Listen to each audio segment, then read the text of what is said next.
Good evening, ladies and gentlemen, and thank you for joining us. At this time, cocktail hour is officially over. We invite you to please make your way into the main room. Find your seat. Our program will get underway shortly.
Ladies and gentlemen, at this time we ask you to please find your seats. Our program will get underway momentarily. Once again, make your way in. Please find your seats. Our program will get underway momentarily.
Ladies and gentlemen, please take your seats. Our program is about to begin.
Once again, ladies and gentlemen, welcome.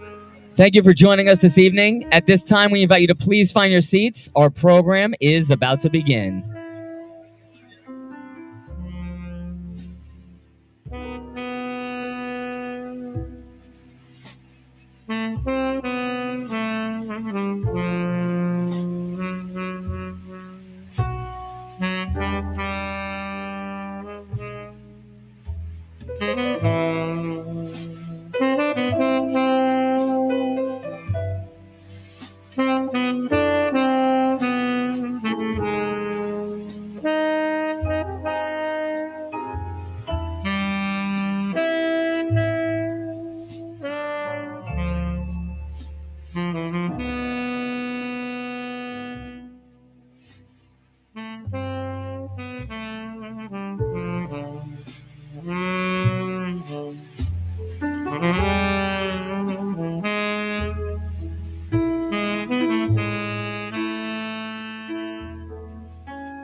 Ladies and gentlemen, please welcome our MCs, senior political analyst and anchor at CNN, John Avalon, and host of PBS's The Firing Line, Margaret Hoover.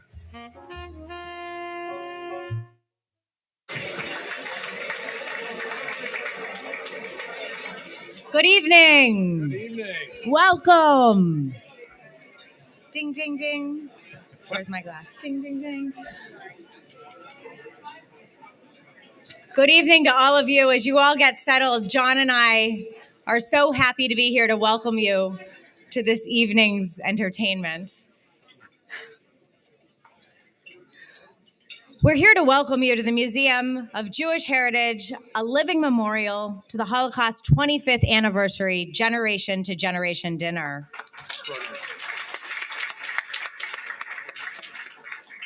My husband and I are used to talking to people through screens, so a shout out to everyone who's joining us online. That's right.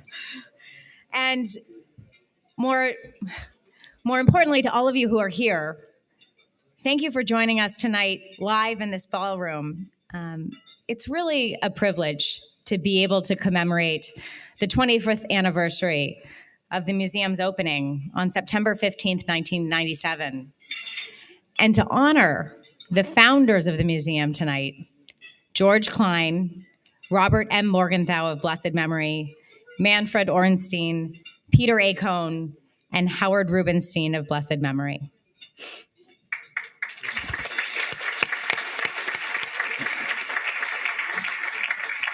You know, 25 years ago, their task was to create New York's contribution of the global responsibility to never forget and to memorialize the 6 million Jews who perished in the Holocaust.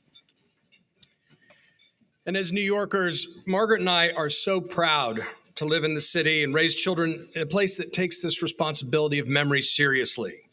And as journalists and authors, it's also our professional responsibility to bear witness to history and to make sure that lies cannot outpace and overcome the truth. So to us, the work of the Museum of Jewish Heritage does, the protecting of the historic record and deepening the public's understanding of our common humanity, is an essential civic responsibility. And this work comes at a time when standing up against the forces of hate and fear and division is once again, unfortunately, an urgent responsibility. We need to face the fact that we are living in a growing climate of anti-Semitism and Holocaust denial. And that's why the work of this museum is now needed more than ever. Because let's be clear, standing up to anti-Semitism is everyone's responsibility in a civil society.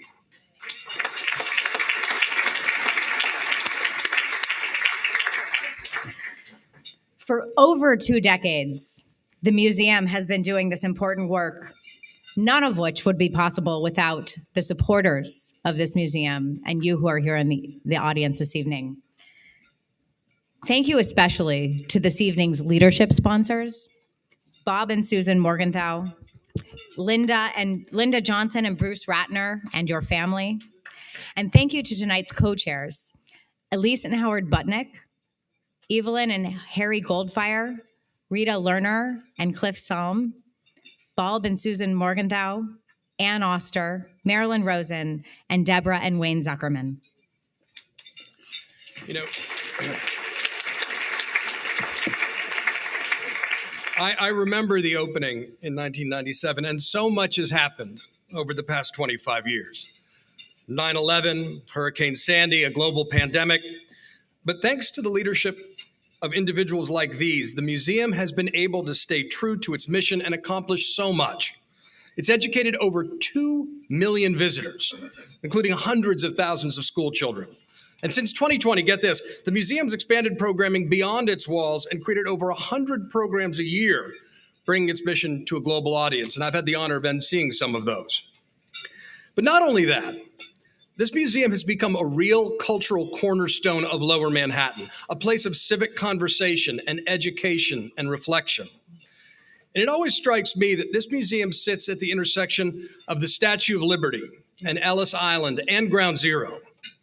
And taken together, this is sacred civic space. It reminds us of our city's essential character as a place of refuge for generations of immigrants, a city of freedom and opportunity and equality, a city of unparalleled diversity that met the worst of humanity with the best of humanity on 9/11 and emerged stronger and more united. That's the story of our city. And this museum is an integral part of it. So yes, it's been an eventful 25 years. And Margaret and I know that the next 25 years will build on this foundation in new and exciting and vital ways. So now please join us in welcoming to the stage another one of the museum's stalwart leaders, President and CEO, Jack Kliger.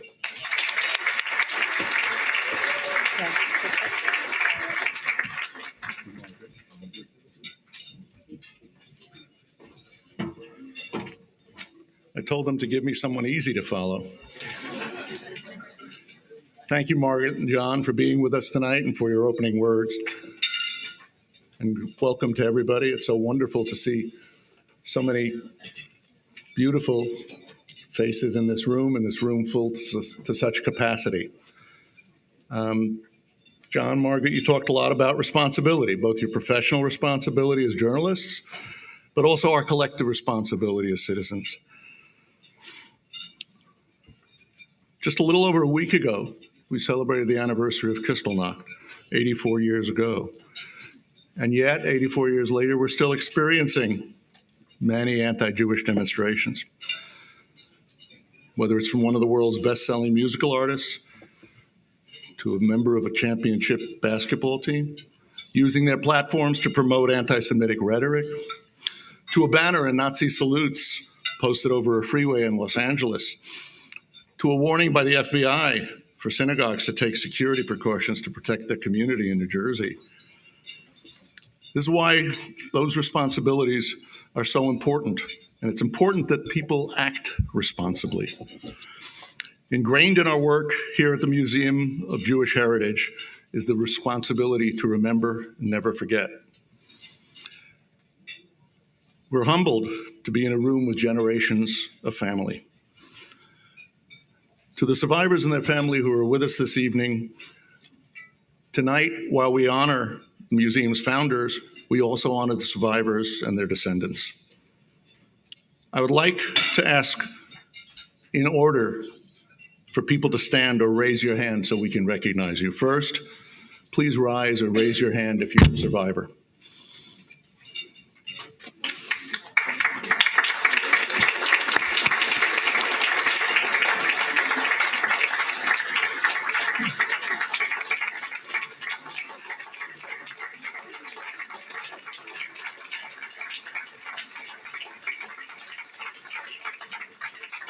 Please rise or raise your hand if you're a child of survivors.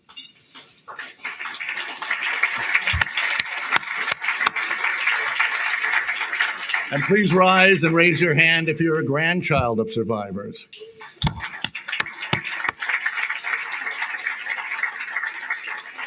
And if you're a great-grandchild of survivors.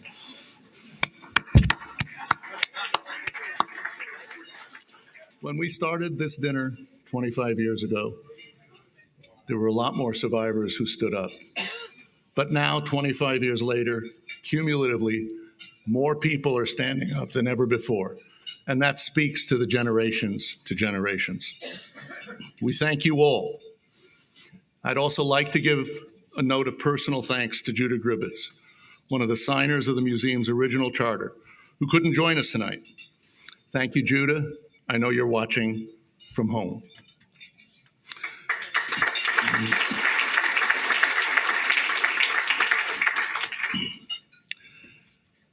Our responsibility is more important than ever and ingrained in our work. It's our responsibility to remember the more than 6 million Jews who perished in the Holocaust, to recognize the resistance of Jewish agency and of the Jewish people, to recognize the resilience of the 3 million who survived and rebuilt, and to strive for the renewal of the Jewish people. These responsibilities don't end with us. It's our duty to pass them on from generation to generation, lador vador, the same way the Torah is physically passed down from grandparents to parents to children at B'nai Vitzra. We must continue to do our work. We must continue to address these issues, and we must continue to fulfill our pledge that we make to every survivor, that your grandchildren's grandchildren will have a place here in New York where they can always come to learn and to teach. It's now time for the motzi, one of my favorite traditions of the dinner.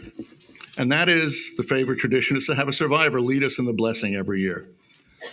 Our originally scheduled participant was Celia Kenner, but we had to change the schedule because she has to recover from some surgery. I know how she feels. Now it is my privilege to introduce Norbert Strauss. Norbert was born in 1927 in a small town near Frankfurt, Germany. His family journey of escape from the Holocaust began on Kristallnacht on November 9th, 1938, when his father was removed for their home by SS officers and ultimately sent to Buchenwald.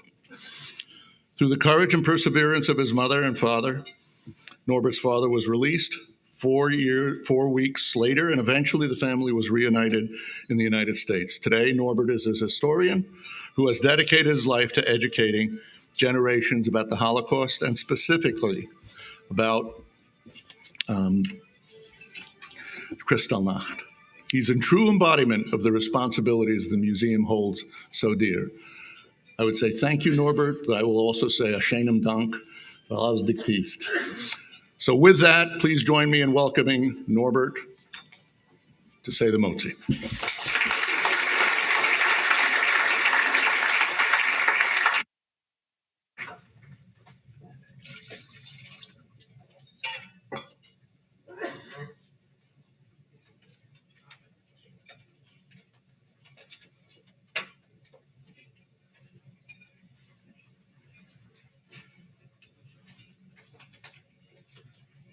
Baruch atah Adonai Eloheinu melech haolam, hamotzi lechem min haaretz.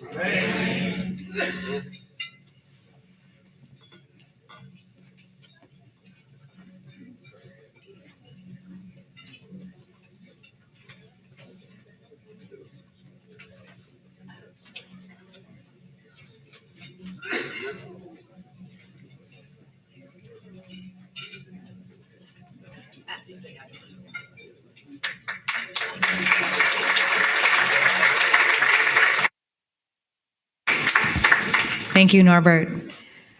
Now, if you may direct your attention to the screens for a deeper look into the important work of the Museum of Jewish Heritage.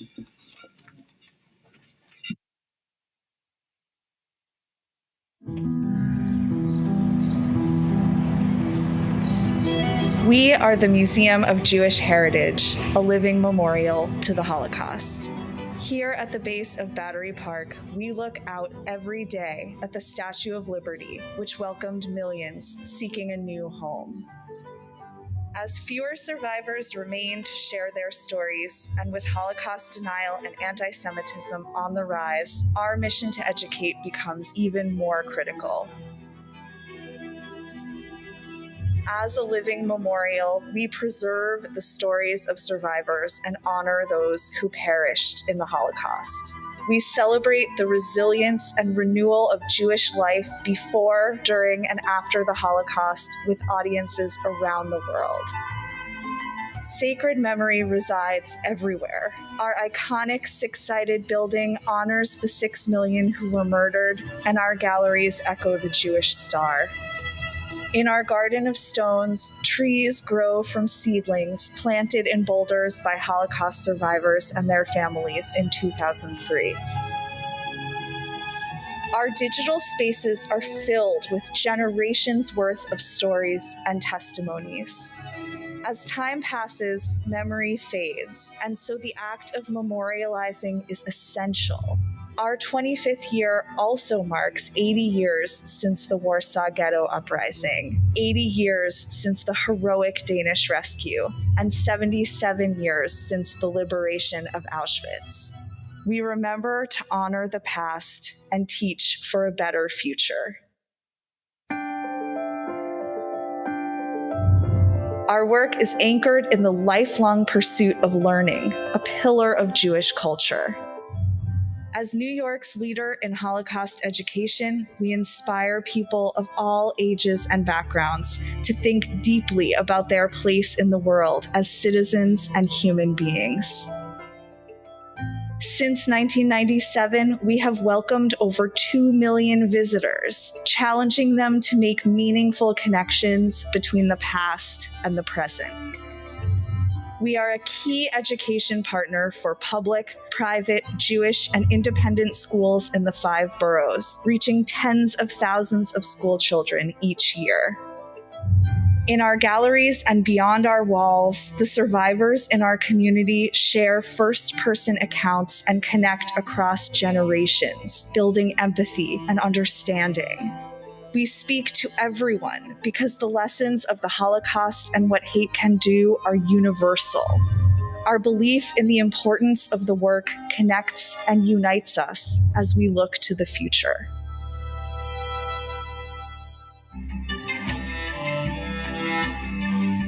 We confront the growing climate of anti-Semitism and Holocaust denial by educating the public and inspiring people to action. Our exhibitions, programs, and collection of nearly 40,000 artifacts highlight the vibrancy of Jewish life. In all of it, we see the heartbreaking decisions and acts of resistance that shaped families for generations. We are an ever-growing community built on remembrance, generosity, and storytelling. We present vibrant Jewish arts and programming to participants all over the world. We connect to and trace the roots of our families through Jewish Gen, the museum's genealogy arm, and the largest Jewish database in the world. For over 25 years, the museum has documented survivor stories and collected eyewitness testimonies, which in turn become a part of all of us. We grow our work constantly into new eras, new spaces, new technologies, and new generations. History has shown us what's at stake. Today and every day, we unite against anti-Semitism and bigotry, reaffirming the promise we made 25 years ago to keep alive the stories of the past so that future generations will never forget. Where there are roots of conspiracy and slander, we will grow hope in their stead. Through our mission of Holocaust education and remembrance, we create a community of conscience, triggering a profound ripple effect that can ignite the potential for change. We open our doors to all who will join us. As we dream the future in the years to come, we will scale our efforts and expand our community. We will engage younger children and their families with our Danish Rescue exhibition and family programs. Our collections will appear online. We will innovate and meet the moment. We will grow together. We will do more, learn more, educate more, because we are needed now more than ever.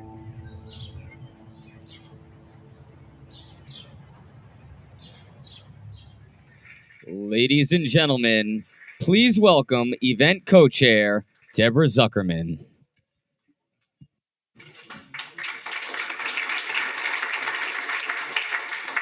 Good evening, and thank you for being with us tonight. We so appreciate the support of everyone here and those watching online from home. I am proud to announce that thanks to all of you here this evening and those online and others, we have raised $1 million, and together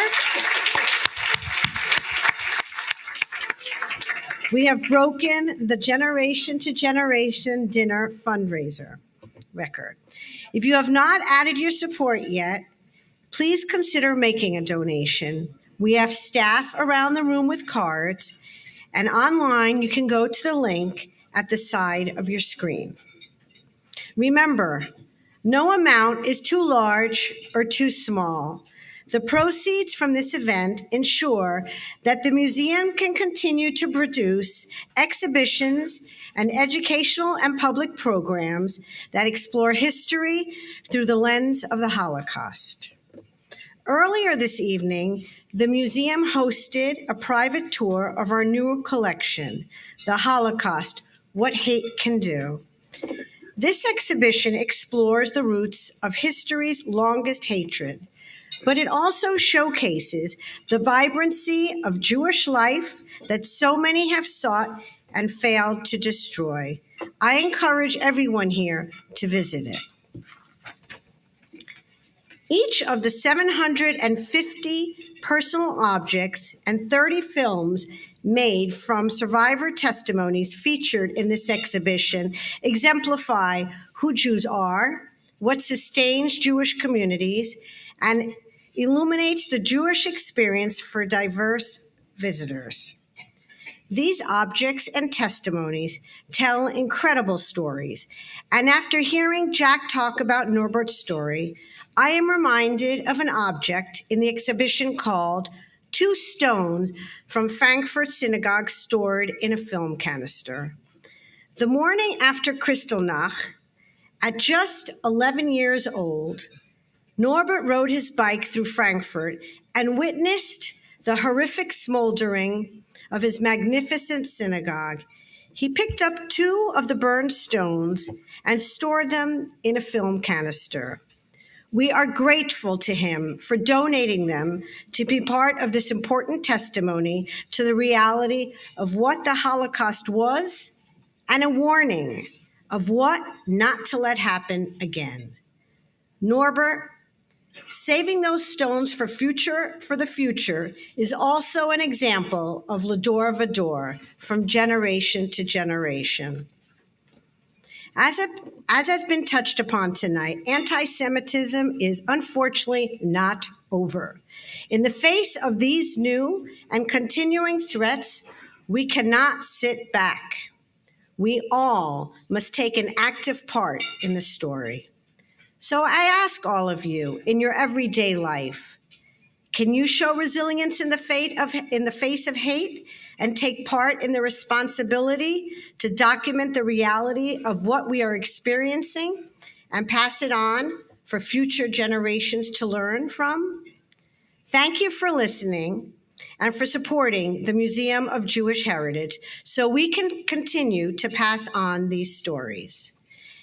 And now I ask you to all join me in welcoming to the stage a grandchild of a Holocaust survivor, Leah Kaufman, to share a little of her family's story from generation to generation.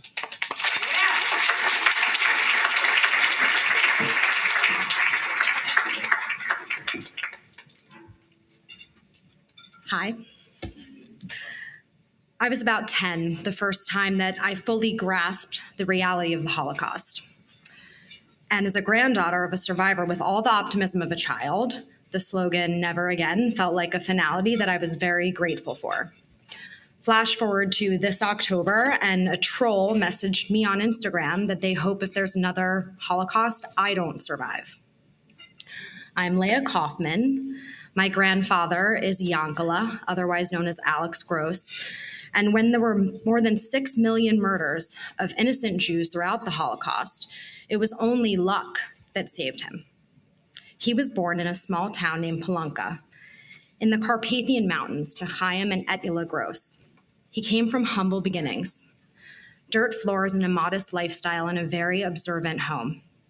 His father was a well-respected tailor, and his mother, despite limited resources and having 6 boys and 1 little girl's mouths to feed, was known for always finding an extra space at the Shabbat table for a hungry neighbor. Growing up, life was relatively uneventful, but when Yankala was about 14 years old, suddenly in Polonka it was a crime to be Jewish. His father couldn't make a living anymore, as Hitler's regime plagued his town with boycotts to Jewish businesses, and his family couldn't procure kosher meat for Shabbat anymore until his brother Ben started a dangerous underground kosher meat delivery service. Everything happened rather quickly. just as a few of his older brothers had been drafted into labor camps. The rest were ripped from their home after Passover Seder in April 1944. The Gestapo had them only gather a very few number of belongings before they were carted away to spend 2 weeks starving and freezing in the Munkac ghetto. After that came a cattle car ride.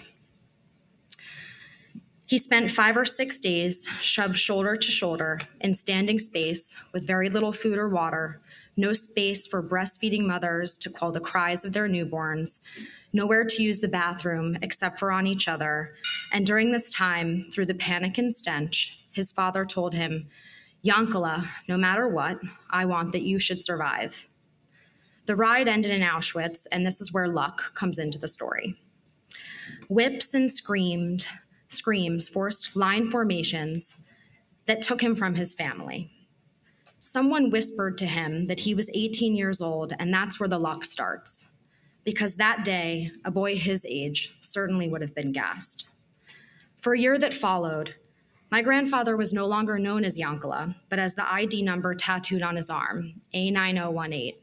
And he no longer had a healthy mane of hair, but a ripped and blistered and bleeding scalped head after being sheared upon arrival.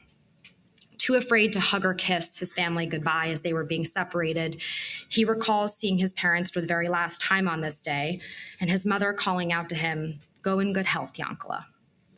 My grandfather was in Auschwitz, Birkenau, Buna, and Buchenwald.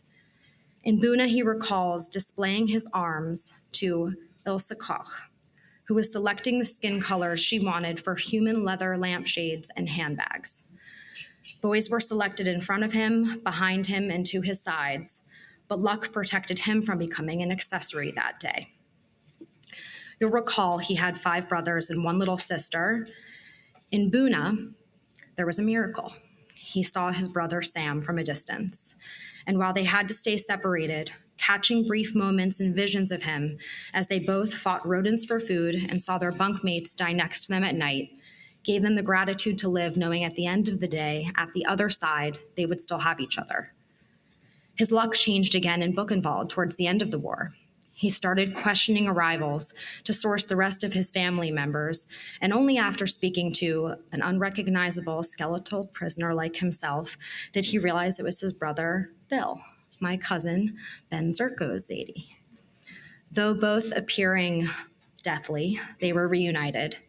And in April 1945, my Zadie, very sick and somewhat incoherent, his recollection of the liberation is a bit of a blur, but he notes that his brother, Bill, participated in it, and that Black American troops that he thought were angels saved him from death. By some stretch of unimaginable luck, those angels saved him just in time.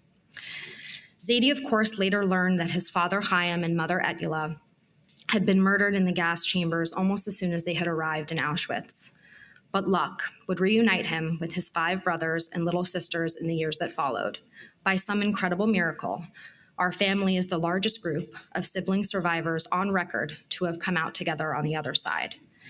That's luck, and if you ask my grandfather today about his life, he will tell you that he is the luckiest man in the world. The survival story from my husband's late grandparents, Sam and Elaine Kaufman, and almost every other one that I hear is similarly sprinkled with miracles and luck, because once the Holocaust began, there was nothing left to save us. So knowing this, do we just sit idly by now and wait for luck or a similar miracle to save us all from a similar fate in the future? No, we can't. I'm no longer 10. Now I'm 33. I have children of my own, and our generation is tasked with protecting our people from this ever happening again. It's 2022, and I'm one of thousands, hundreds of thousands, getting threatening messages on Instagram, and we can't combat that fact with luck. We must act. We must act by banding together with our allies, ensuring education for anyone that falls victim to dangerous propaganda, and investing in security for Jewish life. We must also do it by coming together across generations to protect these stories and the legacy of our people through the Museum of Jewish Heritage, oral history projects, and social media campaigns that will unify against hate in the name of humanity. Never again is now, and it starts with all of us. Thank you.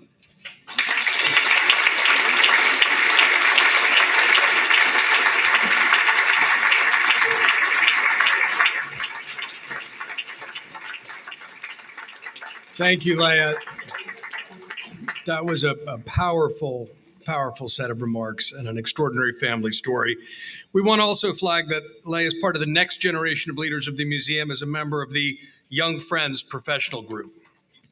Now I'd like to introduce Met Opera Chorus artists and friends Sean Clark, Daniel Hoy, accompanied by Jay Ratman.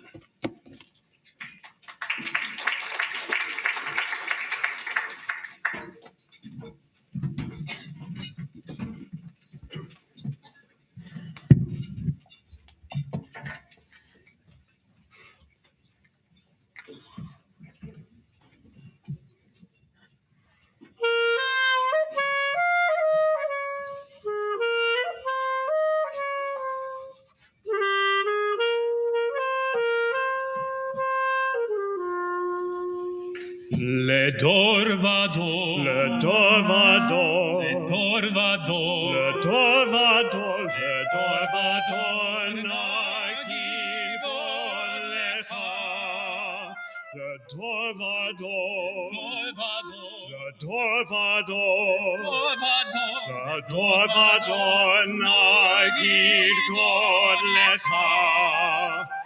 Ula netachim, ula netachim, kadushadcha, kadushadcha, nakdish.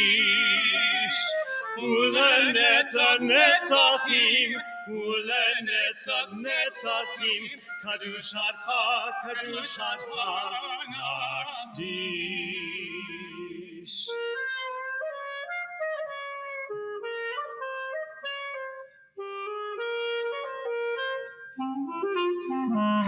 Le Dorvador, le Dorvador, le Dorvador, le Dorvador, le Dorvador, Nagidor Lecha, le Dorvador, le Dorvador, le Dorvador, Nagidor Lecha.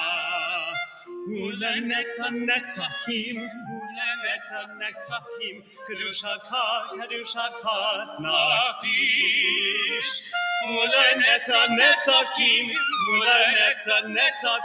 kadushadcha, kadushadcha, nakdish.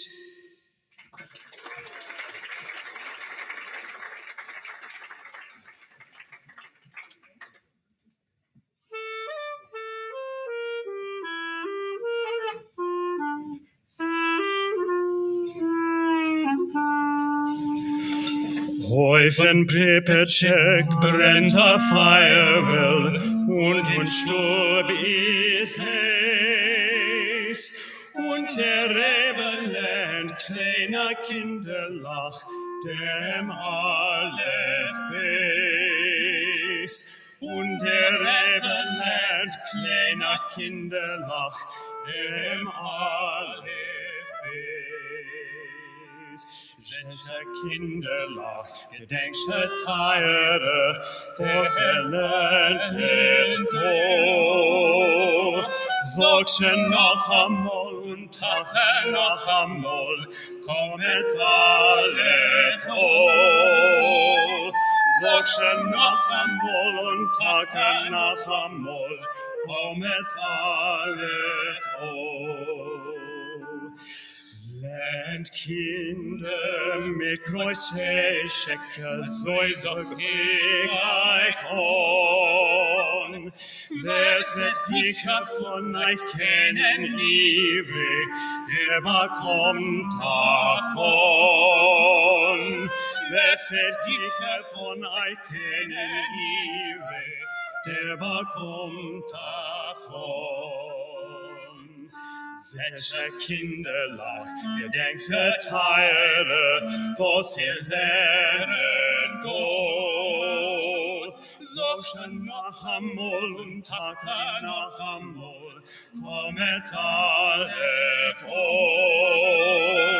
So schon nach amol und Tage nach amol, komm es Aleph o.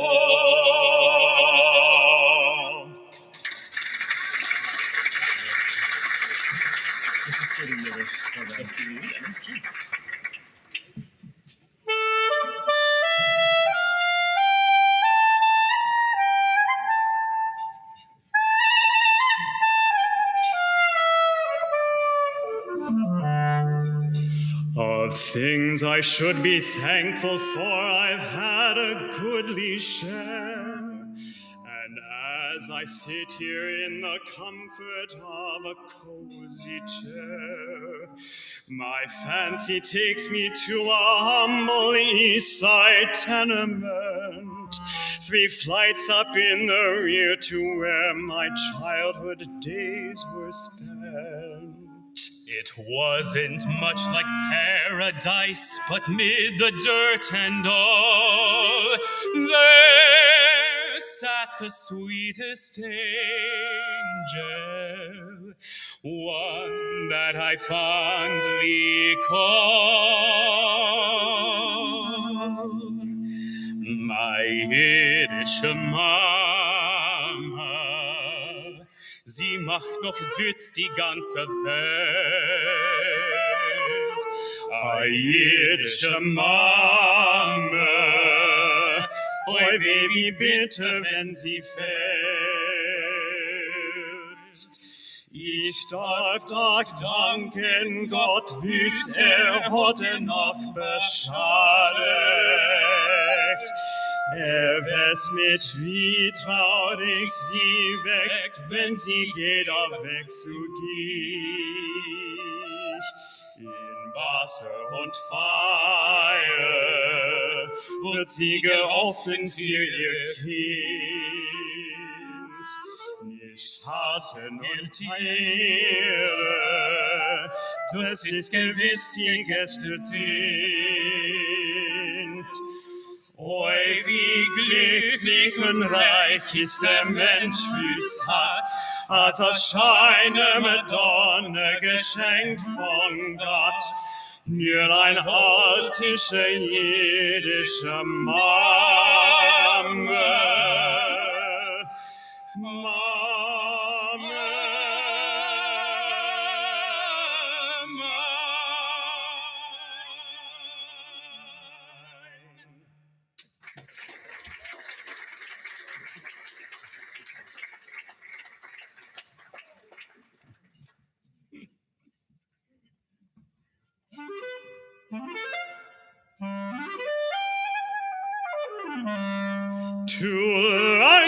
To life, l'chaim, l'chaim, l'chaim, to life. Here's to the father I've tried to be. Here's to my bride to be. Drink l'chaim, to life, l'chaim. L'chaim, l'chaim, to life. Life has a way of confusing us, blessing and bruising us. Drink l'chaim, to life. God would like us to be joyful even when our hearts lie panting on the floor. How much more can we be joyful when there's really something to be joyful for? To life, l'chaim. To Tzeitel, my daughter, my wife.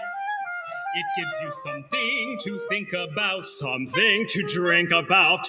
Drink l'chaim to life.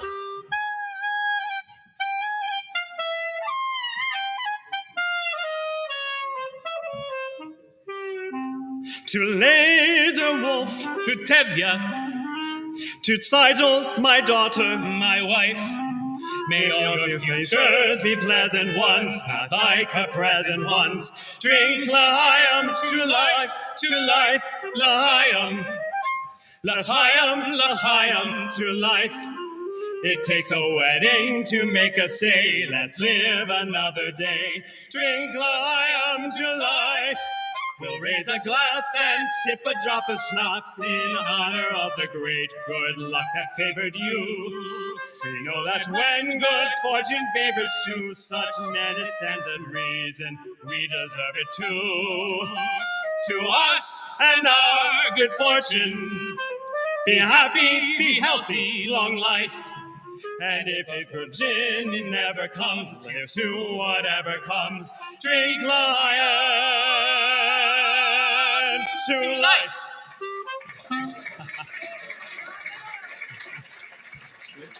Thank you. Thank you. Thank you. Thank you.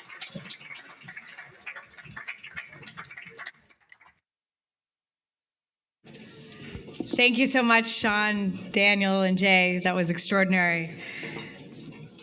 I'd like to ask you now to direct your attentions back to the screen for a tribute to our founders, George Klein, Robert M. Morgenthau of blessed memory, Manfred Orenstein, Peter A. Cohen, and Howard Rubenstein of blessed memory.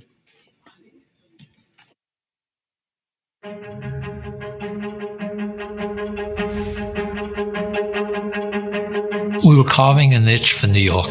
New York City had the largest Jewish population of any city in the world. It was then 1.2 million people. And the largest number of survivors in the world lived in New York City.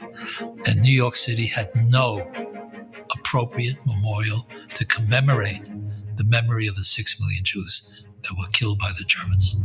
Ed Koch, the Jewish mayor, said to me, go do it, create a living memorial to the Holocaust. And I remember I said to him, I wanted a co-chairman with me, Bob Morgenthau.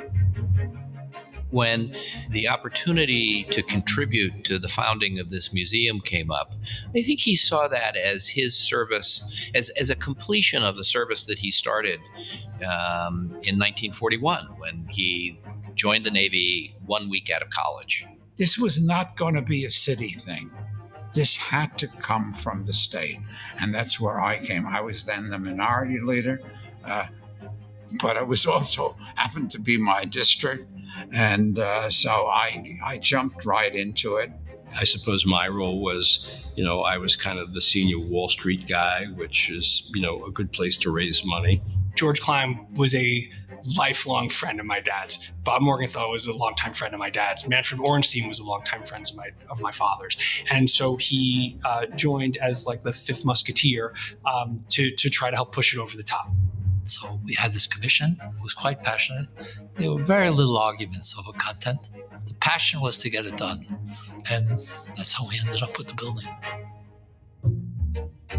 I mean, if you wanted to pick the most perfect place to sort of frame the American immigrant experience and even sort of the Holocaust survivors, what better place than right here with Ellis Island and the Statue of Liberty? These are symbols of safety, of homeland, of a place that survivors escaped to. For the museum to be looking outward as well as looking inward is a critical part and one of the most beautiful things about where we are and what we are. I remember vividly the groundbreaking. I still have the shovel from the groundbreaking in my office. My son, who's now 45 years old, came with me to the groundbreaking. We were just talking about it the other day. It was, I think, an emotional event that we're actually doing this. It was such a unique design. Its silhouette was singular within the city, and that's a lot of what you look for, have a singular place that people could come. When you look out the window, when you see this edifice, the museum, it's six-sided and six roofs in commemoration of the 6 million Jews. And that was designed by Kevin Roche. The first part of the museum, the original six-sided building, opened in 1997. But we needed more space, and the plans were put in place to build an eastern wing of the original building. The building of the new wing was the first construction in Lower Manhattan after September 11th, and it was very, very important to my father, who said, we have to show the world that the world goes on. And so the building was built, and of course it carries his name today. I remember George Klein putting a train car in front of the museum and how powerful that is. Otherwise, the story is more of a theory, and it's less of something that we can touch, less of something we can feel.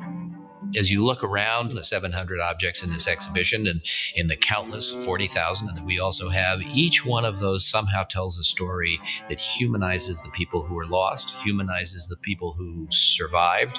We were very fortunate, I think, that we had a tremendous number of donors. I don't mean financial donors, but donors who gave items. And there were people who were actively soliciting the community for artifacts that would be befitting of the museum's intentions and mission. And it's ever changing, and there are things being contributed to it all the time. So, it's not a passive exhibition. It's one that evolves all the time. A living memorial to the Holocaust. Holocaust. What exactly does that mean? It means that we memorialize those lost in the Holocaust, those lost to genocide, but we also celebrate culture that has survived. A living memorial is something that grows and continues to grow, and it is still growing. You have theater, you have education rooms, you have artifacts, you have exhibitions. So we created not only an exhibition, but a living memorial. That was the whole purpose. The living memorial is a memorial that tells a story. Celebrating the community that exists while we memorialize a community that was nearly wiped out is the important duality of this institution. One of the portions of the Torah, and there's a portion that says, Zachor, remember, v'lo tishkach, and don't forget. We have to remember, because if we don't remember, we'll repeat it again. I hope we did justice. And there were nights I couldn't sleep, because this is not just a simple building a museum. It's building a memorial. And how do you take on that responsibility and fail? There were a lot of questions, and there were periods when funds were thin, and whether or not it could survive. But in a sense, it had to survive. So one way or another, it was going to be here. Too important. For my dad, it was at the top of the list. I mean, he really felt this was a life accomplishment for him that would endure beyond the work that he did for generations.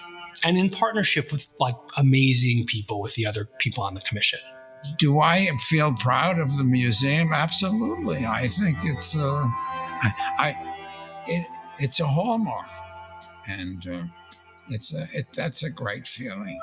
One of the important things to many of us who are involved, and I know to my father when he was involved, is that we are using the Jewish community as an example for all communities. And we are remembering the Holocaust as a way to make sure that people know that that could happen to anybody, and anything we can do to make sure it doesn't happen going forward that's part of the mission, our mission. I want to emphasize the importance of the purity and the sacredness of the institution. We're building something as a memorial of how the Jews lived, how were they killed, and how did they rebuild their lives. You need to have something of sanctity attached to it. This museum will, please God, be here a long time.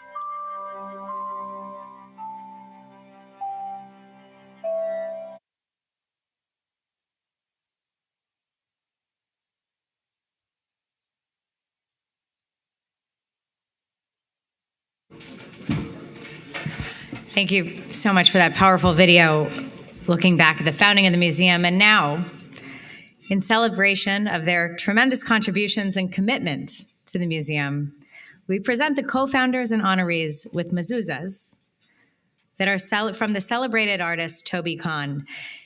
Kahn's work embodies his belief in the redemptive possibilities of art. There are 5 mezuzahs that have been crafted, and they are made of bronze and are similar versions to the ones that bless the entrance of the museum. Kahn made these mezuzahs for the rooms of the original core exhibition. And the gift enables you to take a piece of this institution home with you. Now, it is now my privilege to ask our honorees and co-founders to come to the stage to be recognized. Everyone, please join me in welcoming first George Klein.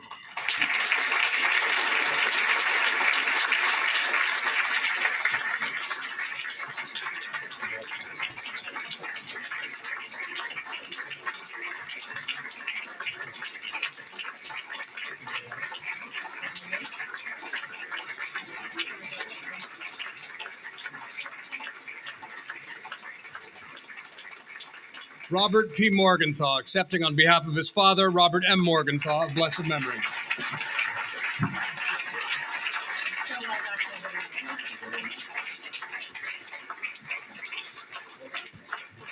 Manfred Ornstein. I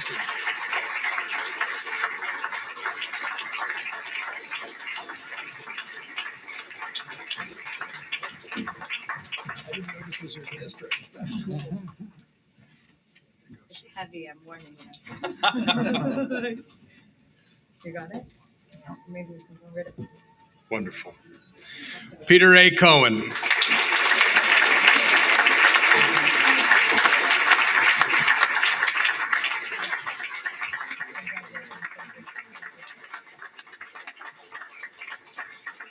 And Haley Burson, accepting on behalf of her grandfather, Howard Rubenstein, of blessed memory.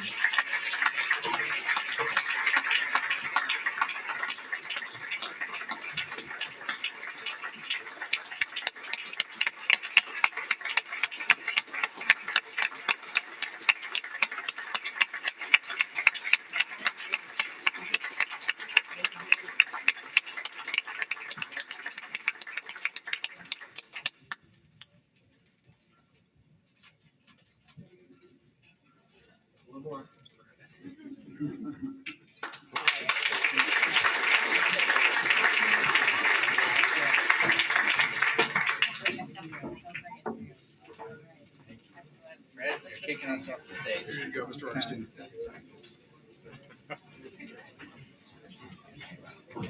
You've got this? No. You know what's happening right now?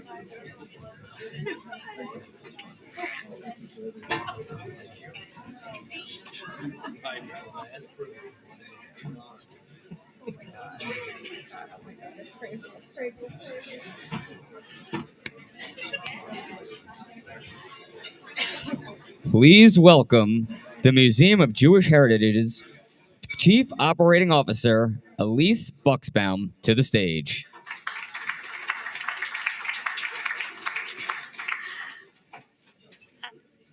I'm absolutely speechless. I just want to say a personal thank you to all of you for the impact that you've made, and my family and the generations that you and your voices are giving us. I can't express my gratitude enough. The theme of our dinner tonight is L'Dor Vador, for generation to generation.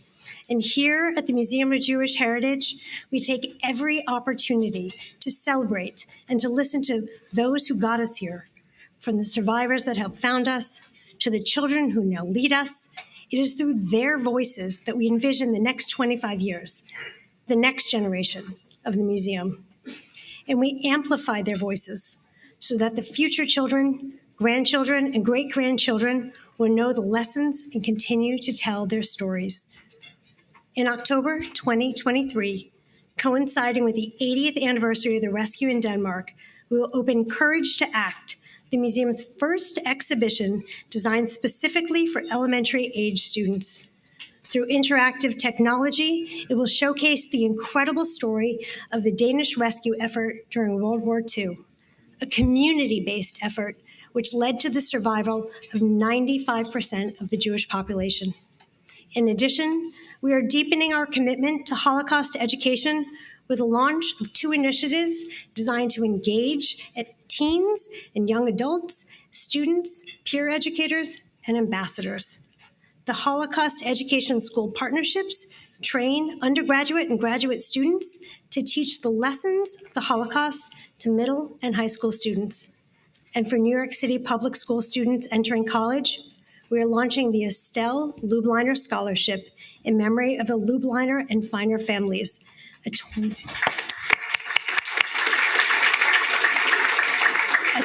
$20,000 award for a winning essay demonstrating commitment to countering anti-Semitism and hatred of all types through Holocaust education. In a growing climate of anti-Semitism and bigotry, education is our first line of defense. It is our responsibility to share the stories from one generation to the next so that we will never forget, and we continue to inspire the next generation of community members and leaders. And now, it is my pleasure to introduce Bruce Ratner, Chairman of the Museum of Jewish Heritage. Bruce, thank you for your leadership as we reach this 25th anniversary milestone.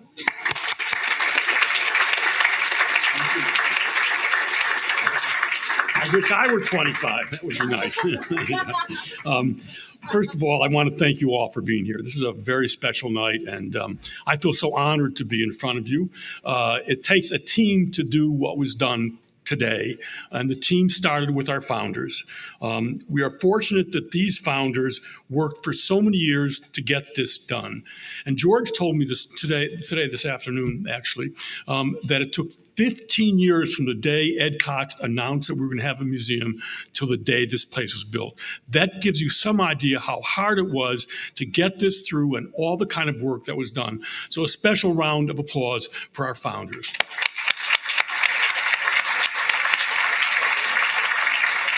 I also want to say that you have left a legacy that has become part of all of us. And we thank you for that, and all of us thank you for what you've done.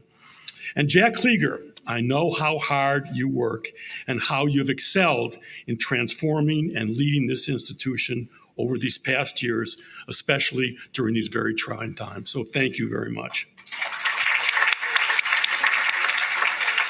We have a stronger museum for all that, and your partner in this work has been the person who introduced me, Elise Buxbaum. She has been Chief Operating Officer, Head of Development, and has raised all the money that we've needed with her wonderful team. I just want to say something. Someone said it took a shtetl to build a museum, and this took a shtetl to get all of this done. No village. Anyhow, thank you.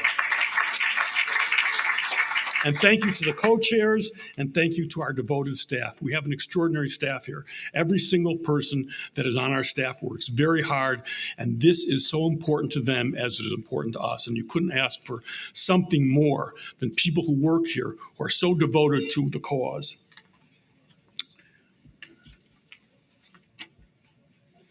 My highest compliments, we are like a family. Our board is so important. Our board is one of the most active boards that I've ever been on. They attend almost all the meetings. They are involved in every single thing. They head the committees, and they are really, I would say, we are all a family. So even though there are 33 of us and we have 66 arguments, you're still family. And special recognition to Jessica Kamens and Chloe Drew for helping make this event such a success. But most importantly, you really did well. When I walked in here and I saw this place, I was stunned with the beauty of it. So thank you. So most importantly, I want to thank all of you for your generosity and the time you've given to this museum, for coming here tonight, taking the time, and I know how much you care about this museum and the mission that we have. L'Adore Bador. This living memorial, this beautiful building, is one of the great buildings in our city. It is a memorial to those who did not survive and a living educational institution inspired by those who did survive. Survivors have been the heart and the soul of everything that we do. After 25 years, we are thriving, reaching hundreds of thousands, in fact, I've heard today 2 million, through our exhibitions, lectures, programming, theater, and so much more. And now we reach thousands, not tens of thousands virtually, from our virtual programming. We're not only memorial, but we continue to be a vital institution that teaches and educates all who wish to learn. All this would not be possible without the efforts of so many, not only founders and survivors, but their adult children, many of whom are on our board, including our president, Jack. And now the grandchildren of survivors keep the memories alive, and in the future it will be our great-grandchildren. From generation to generation, Am Yisrael Chai, we will never forget.